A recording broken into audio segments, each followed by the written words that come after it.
كل حدوتة وليها سر، ومع حواديت جودة الحكايات مش بتخلص. مستعدين لرحلة النهاردة؟ انزلوا حالا، اعملوا اشتراك وفعلوا زر الجرس، واللايك بقى المتين بتاعكم هو اللي بيخليني أكمل. استعدوا ويلا بينا نبدأ حكاية ساحرة الحمول للكاتب صبحي المرسي. يلا بينا نبدأ الحكاية.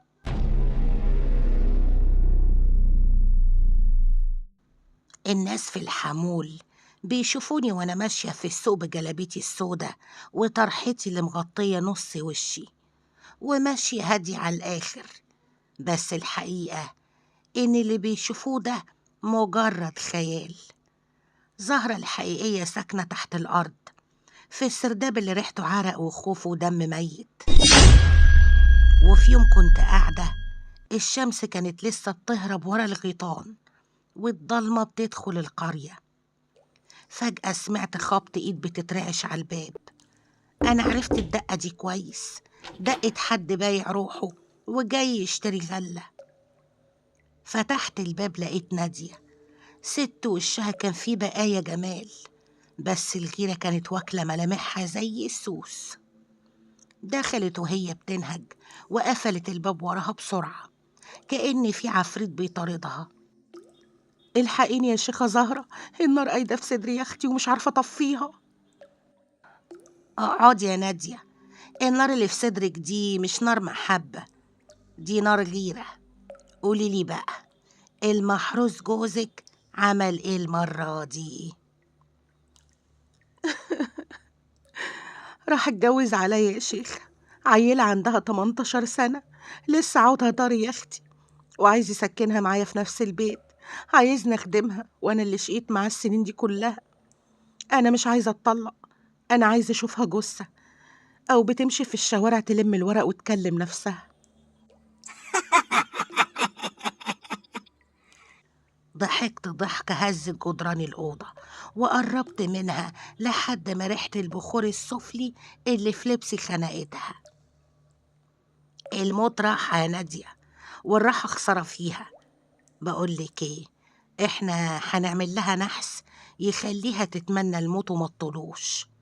هاتي قطر بقى من هدومها وقفل حديد جديد يكون لسه بزفر المصنع بتاعه، وتعليلي لما القمر يغيب بعد يومين.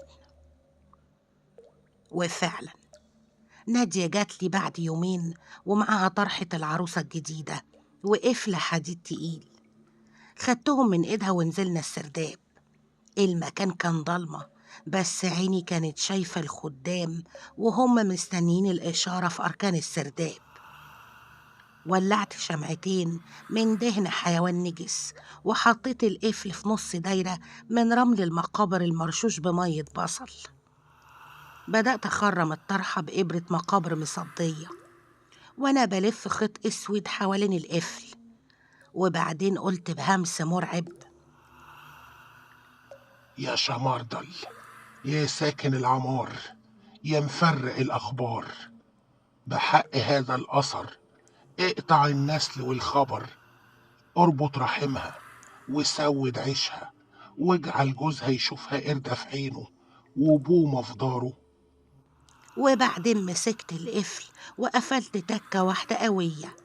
الصدى بتاع التكة ده عمل صوت في السرداب كأن في صرخة مكتومة طلعت من تحت الأرض. نادية وشها ابيض من الرعب. هو كده خلاص يا شيخة؟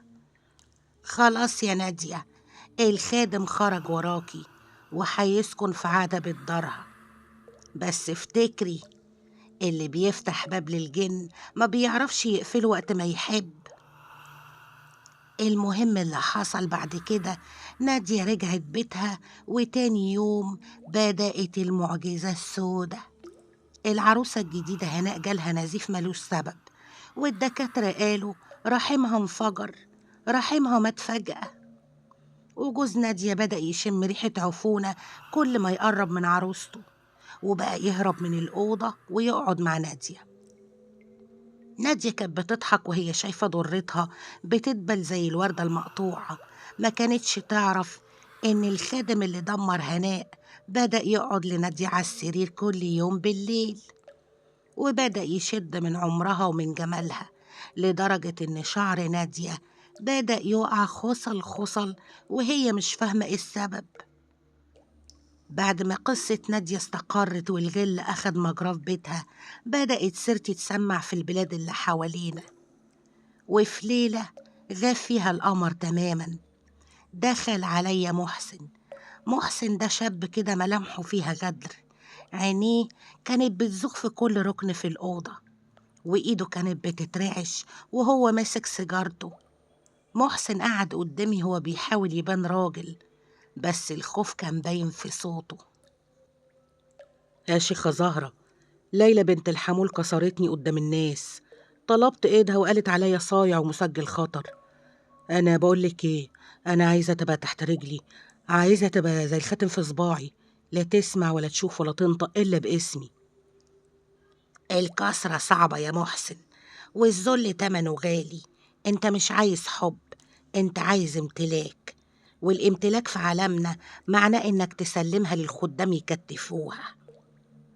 وطلبت منه يجيب لي فردة جزمة قديمة الليلة، تكون مشيت بيها كتير وشربت من عرق رجليها، وقفل كمان حديد مصدي يكون مر عليه 7 سنين في مكان مهجور. وبعد أسبوع جاب المطلوب ونزلنا السرداب. الهوا كان تقيل وريحة الكبريت بتخنق. فرشت منديل أزرق على الأرض وحطيت فردة الجزمة وربطت القفل فيها بسلك نحاس مأخوذ من بيت اتحرق، وبدأت أرش بودرة وجماجم مطحونة وأنا بنادي على خادم الشهوة الزرقاء وبقول له: يا عين هوب، يا ساكن القلوب، يا من يقلب المكتوب، بحق هذا الأثر خذ منها السمع والبصر، واجعلها المحسن كالظل في المطر، اربط لسانها عن غيره، واجعل سجنها في ديره، بحق العهد القديم اجعل عقلها في جحيم. وقفلت القفل تكة قوية، وحسيت برعشة هزت جسم محسن نفسه. دلوقتي يا محسن ليلى بقت في جيبك، بس خاف يا محسن، لأن اللي بيحب جثة مسلوبة الإرادة بيتحول هو كمان لجثة. المهم اللي حصل بعدها، ليلى كانت بترد الكلمة ب10، بقت تمشي ورا محسن في شوارع الحمول وعينيها ميتة، لا بتهش ولا بتنش. أهلها اتجننوا، البت بقت خارصة فجأة، وبقت تروح تقعد قدام باب بيت محسن بالساعات تستنى بس كلمة منه. محسن كان ماشي وسط القهوة ملك، بس اللي ناس ما كانتش عارفاه إن محسن بقى بيخاف ينام. الخدم اللي ربط ليلى بقى بيظهر لمحسن في صورة خيال أسود قاعد فوق صدره كل ليلة، ويحس إن في حد بيخنق فيه لدرجة إن عروق وشه كانت هتنفجر. محسن جالي وهو بيصرخ ويقول لي: فكينا يا زهرة، فكينا ابوس ايديكي. بس أنا كنت بضحك. السحر اللي بيتقفل مفتاحه بيضيع في بير ملوش قرار. ووسط كل ده كان في عين بتراقب من بعيد. صبري ده ما كانش باحث عادي زي ما ادعى في الأول. صبري كان ابن فوزية، الست اللي حياتها انتهت بسببي من 30 سنة. صبري بدأ يظهر في الحمول بصفة مستمرة، عايز يشتري أراضي، وكان بيقعد على القهوة ويسمع حكايات الناس عني. وبدأ يتقرب من نادية ومن محسن ويفهم منهم إيه اللي حصل بالظبط. صبري كان عارف إن الساحر مهما كانت قوته ليه نقطة ضعف في العهد بتاعه. وفي يوم دخل عليا صبري البيت، ملامحه كانت بتفكرني بحد بس الغرور عماني. يا شيخة زهرة، أنا سمعت إنك بتفتحي الأبواب المقفولة، وأنا عندي باب قديم في عيلتي ملوش مفتاح، ونفسي ارتاح. باب إيه يا صبري؟ أنت على فكرة مش شكل زبايني خالص. أنا زبون من نوع خاص، أنا جاية عشان قفل فوزية. وأول ما نطق الاسم السرداب كله اتهز، والخدام اللي في الأركان بدأوا يصدروا أصوات فحيح. صبري عرف يلمس الوتر الحساس، كان معاه مفتاح دهب قديم ورثه عن أمه. صبري بدأ يزرع كاميرات وأجهزة تصنت في أماكن أنا ما كنتش أتخيلها من غير ما أحس بيه، وبدأ يجمع نادية ومحسن والضحايا اللي فاقوا ويكون جبهة ضدي. كان هدفه مش بس إني أتمسك، كان هدفه إني يفك الأعمال قدام عيني علشان يشوف انكساري. وتعالوا بقى نرجع سنين لورا وأقول لكم اللي حصل زمان. فوزية أم صبري دي كانت أول جرح حفرته بإيدي، وأول قفل علقته في سردابي من 30 سنة. الحكاية بدأت لما فوزية دخلت عليا وهي منهارة، كانت لسه شابة وفي عزها، بس الغيرة كانت عاملة زي مية النار في قلبها. فوزية كانت متجوزة راجل ميسور الحال في القرية وبنت بنوت، بس جوزها قرر يتجوز عليها واحدة تانية. ضرة كانت بيتكد لها في الرايحة وفي الجاية. فوزية جات لي وهي ماسكة في إيدها حتة قماش من قميص جوزها وشوية بخور كانت لاقياهم مرشوشين قدام بابها. قالت لي وهي بتنهج: يا زهرة، الضرة دي عملت لي عمل بالخراب، أنا عايزة أرد العمل ده عليها، بس مش عايزة أردها في صحتها، أنا عايزة أحرق قلبها زي ما حرقت قلبي. أنا وقتها كنت لسه في أول عهدي، والشر جوايا كان طفل بيحب اللعب. الحريق بالحريق يا فوزية، بس السحر ده ناري، ولو النار شبت ما بتطفيش إلا بالدم يا أختي. طلبت منها تجيب لي قطر من الضرة دي، وفعلا جابت لي منديل في ريحة ضرتها. دخلت السرداب وكان معايا خادم الحريق أبا محرز. ده خادم مرعب، لما بيحضر الريحة بتبقى ريحة كبريت وشياط، والجو بيسخن لدرجة إن الحيطان كانت بتعرق مية سودة. حطيت المنديل في مجمرة نحاس وحطيت فوقه قفل حديد كبير مدهون بزيت، وبدأت أقول التعويذة اللي حرقت حياة فوزية قبل ما تحرق ضرتها. يا خادم النار، يا مشعل الدار، اذهب لدار الفجار واجعل ليلهم نهار. احرق الأخضر واليابس واجعل صاحب البيت عابس. بحق النار اللي لا تنطفي اجعل قلوبهم في لظة. وقفلت القفل وسط النار اللي كانت طالعة من المجمرة، وحسيت برعشة في كياني كله. روحي، والخبر هيجيلك قبل الفجر يا فوزية. اللي فوزية ما كانتش تعرفه ولا أنا وقتها كنت كمان مركزة فيه، إن القطر اللي فوزية جابته كان ملموس بإيد صبري الصغير، وكان فيه خيط من طرف عباية فوزية نفسها وهي بتسرقه. السحر الناري لما بيمشي بيدور على أصح القطر. ويومها بالليل القرية كلها صحيت على صريخ يهز الجبال. بيت فوزية هو اللي ولع الأول. النار ما كانتش طبيعية، كانت نار زرقاء بتمشي على الحيطان كأنها تعابين. وصبري الصغير يا ولداه قدر يهرب من الشباك، بس فوزية اتحبست جوه الأوضة. والناس قالوا إنهم سمعوا صوت تكة قفل حديد ضخمة طالعة من وسط النار، كأن في حد قفل عليها الباب من بره بالسحر. وفوزية ماتت محروقة قدام عين ابنها صبري، والضرة ما لمساش خدش واحد. يعني معنى كده إن السحر رد على فوزية، لأن قلبها كان مليان غل مش محسوب. وصبري فضل واقف قدام البيت المحروق، ولقى في وسط الرماد مفتاح قديم كان في إيد أمه وهي بتموت. مفتاح هي كانت فاكرة إنه هيفك العمل، بس هو كان مفتاح هلاكها.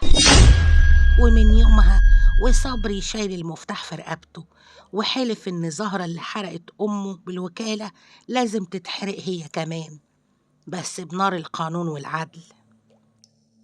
وعشان كده لما صبري دخل عليا السرداب بعد 30 سنة كان عارف كويس هو بيعمل ايه. كان معاه المفتاح اللي أمه صابته ليه وسط النار، المفتاح اللي كان الثغرة الوحيدة في عهدي مع الجن. 30 سنة وصبري بيكبر والغل بيكبر في قلبه لغاية ما جت الليلة الموعودة. صبري ما كانش لوحده، كان معاه يونس، الضابط الشاب اللي كان فاكر إن الموضوع شوية دجل وبس. بس صبري كان عارف إنه داخل عش دبابير مش من عالمنا. صبري بعت لي رسالة مع واحد من صبياني بيقول لي إنه لقى خبيئة في المقابر فيها كتب سحر أقدم من شمس المعارف، وعايزنا أساعده يفتحها في السرداب بتاعي مقابل نص اللي فيها. وأنا بقى الطمع عماني، الطمع خلاني أنسى إنه ابن فوزية. فتحت له باب البيت في نص الليل والجو كان تقيل، والخدام في السرداب كانوا بيعملوا أصوات خربشة ورا الحيطان كأنهم بيحذروني، بس أنا كنت فاكرة إنهم فرحانين بالوليمة اللي جاية. ونزلنا السلم الحجري. صبري كان ماشي بثبات غريب، وأول ما وصلنا نص السرداب ولعت الشموع السودة، ولقيت صبري طلع من جيبه المفتاح الذهبي اللي كان في رقبة أمه وهي بتتحرق. إيه ده يا صبري؟ ده مش مفتاح خبيئة، ده مفتاح عهد ميت. ده مفتاح الدم يا زهرة، المفتاح اللي أمي سابتهولي علشان أفتح بيه قلبك الأسود. وفي اللحظة دي يونس والقوة هجموا، بس السرداب دافع عني. الحيطان بدأت تطلع مية سودا ريحتها زي ريحة الجثث، والأقفال اللي في السقف بدأت تترج وتعمل صوت جلجلة تخرم الودن. العساكر وقعوا على الأرض وهم بيصرخوا كأن في إيدين غير مرئية عمالة تخنق فيهم. وأنا ضحكت بجنون وقلت أنت فاكر إن مفتاح قديم هيغلب خدام العهد يا صبري؟ أنا ملكة السرداب. صبري ما كانش خايف، وقرب مني وسط النار الزرقاء اللي شبت في السرداب، ومسك القفل اللي مربوط فيه روحي وعهدي مع الجن. القفل ده كان محطوط في فجوة في الحيطة ومدهون بدم الغراب. صبري حط المفتاح في القفل ولف تكة واحدة بس عكس اتجاه عقرب الساعة. في اللحظة دي حصلت حاجة عمري ما شفتها. الخدام اللي كانوا بيحاربوا العساكر سكتوا فجأة وبصولي بوشوشهم المشوهة، وفهمت إن الرابط اتكسر. الجن ما بيخدمش ضعيف، وأول ما القفل اتفتح أنا بقيت لا شيء بالنسبة لهم. الخدام هجموا عليا أنا، حسيت بضوافرهم بتقطع في جلدي بأصواتهم وهي بتصرخ وبيقولوا العهد اتكسر، ايه التمن يا زهرة؟ صرخت صرخة هزت قرية الحمول كلها، لدرجة إن الناس خرجت من بيوتها وهي مرعوبة بعد ما صبري ويونس سحبوني من وسط الخدام بالعافية. والبيت اتهد فوق السرداب. لقيت نفسي في أوضة التحقيق. يونس كان قاعد قدامي إيده بتترعش وهو بيولع سيجارته. قولي كل حاجة يا زهرة، قولي الأقفال دي فيها إيه، ومين اللي كان بيساعدك؟ بصيت له بضحكة مكسورة وقلت له خلاص يا يونس، السلسلة اتقطعت. الأقفال دي كانت سجون لأرواح الناس. الجن الطيار ده اللي كان بيعرفني أسرارهم، اللي بيسمع وشوشتكم في البيوت ويجيبها لي. وفي الجن العمار دول اللي كنت بسلطهم يقلبوا عيشة نادية وهناء جحيم، يخلوا البيت ريحته زفر وما يطيقوش بعض. وفي سحر الربط، وده أخطرهم، لأني كنت بخلي خادم يلبس الضحية زي ليلى فتبقى جثة بتمشي، وصاحب السحر محسن يفتكر إنها بتحبه وهي في الحقيقة بتموت بالبطيء. وهنا يونس سألني والناس اللي عملت لهم كده؟ بمجرد ما صبري فتح القفل كل الأعمال اتفكت، بس ردت على أصحابها. نادية جالنا خبر إنها ماتت في لحظتها، وجسمها اسود كأنها كانت محروقة من جوه زي ما عملت في ضرتها بالظبط. ومحسن ليلى فاقت من الغيبوبة، وأول ما شافت محسن قرفت منه، ومحسن دلوقتي بيخبط راسه في حيطان مستشفى المجانين، وبيقول إن الخادم لسه باصصله من ركن الأوضة. أنا هنا دلوقتي مستنية الحكم. صبري خد حقه، بس هو ما يعرفش إن السرداب ما بيموتش. أنا قفلت قفل أخير في آخر ثانية قبل البيت ما يقع، قفل ملوش مفتاح ومكتوب عليه اسم صبري. أنا ممكن أكون خسرت، بس صبري عمره ما يعرف ينام من غير ما يسمع صوت تكة القفل في ودنه كل ليلة. السر بقى يا يونس مش في الجن، السر في غل البشر اللي بيخلينا نفتح أبواب ما بتعرفش تتقفل. طب سؤال أخير يا زهرة، اشتغلتي في السحر إزاي؟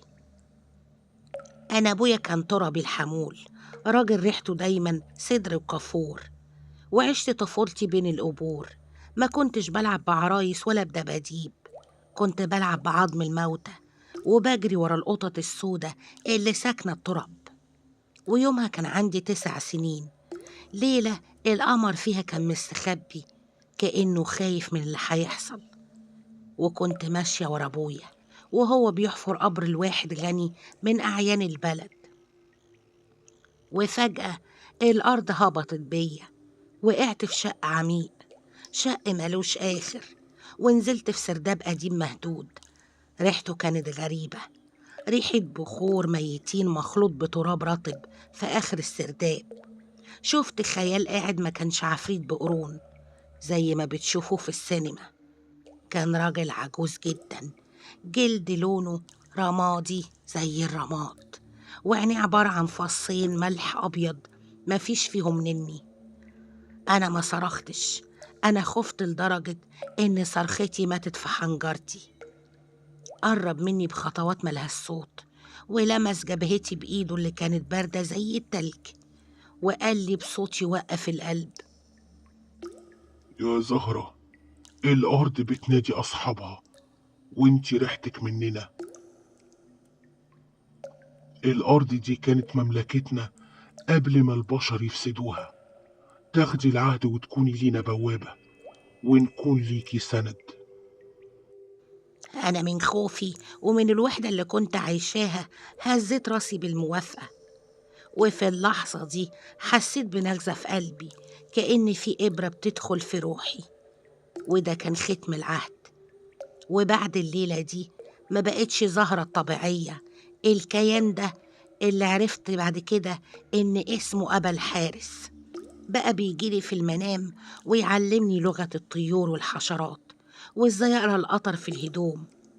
ولما وصلت لسن 16 طلب مني الخلوة الكبيرة، حبست نفسي في السرداب اللي تحت بيتنا 40 يوم كاملين. ما كنتش باكل غير عيش ناشف ومية ملوثة، وكنت قاعدة في الضلمة التامة. في ال40 يوم دول شفت الملوك ال7، شفت العجب اللي يخلي العقل يطير، شفت ميمون أبانوخ وهو بيعلمني إزاي أربط القلوب بالأقفال، شفت شماردة للطيار وهو بيعلمني إزاي أجيب أخبار الناس من هدومهم. عشان السحر يكمل كان لازم قربان، والقربان ما كانش دم حيوان، كان لازم يكون أغلى حاجة عندي. ويومها أبويا تعب جدا، والكل كان فاكر إنه مرض عادي، بس أنا كنت عارفة. أنا كنت بشوف خادم العهد وهو واقف فوق راسه. زهرة الطفلة كانت بتعيط، بس زهرة الساحرة كانت بتبص ببرود. أبويا مات وأنا اللي غسلته، وأنا اللي دفنت معاه أول قفل عملته بإيدي. قفل كان فيه خصلة من شعري وسنة من سنان أبويا. ومن اللحظة دي السرداب نطق، الحيطان بقت تهمس ليا في فضايح الناس، والجن بقوا يمشوا ورايا زي ضلي. وبقت الشيخة زهرة اللي الكل بيعمل لها 1000 حساب، مش حبا فيها لكن خوف من تكة القفل اللي في إيدها.